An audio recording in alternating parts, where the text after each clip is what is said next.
Hausawa ina kuke. Karon farko kenan da za a gudanar da bikin nuna al'adun gargajiyan Hausawa a ƙasar Kamaru. Festi Hausa.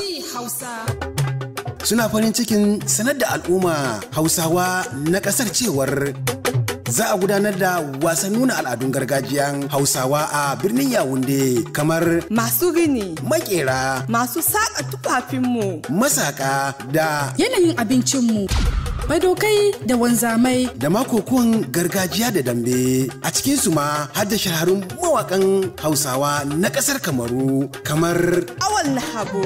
Ka gani mu Hausawa. Aminatu Uwale. Fati Salma. Petit Pays.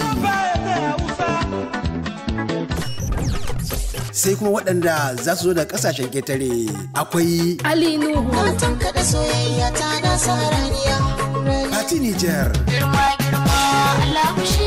Adam Zango, Fantimoti, Fantimotun waka ki wakan jigida da Rarara. bikin karo na farko kenan da za a gudanar a ƙasar Kamaru. Da fatan za mu zabura kwanmu da ƙwarƙwatanmu zuwa birnin Yawunde domin gasar da za a gudanar a farfadiyar Palais de Sport na Yawunde ƙarƙashin kulawar Honorable Ali Bashir.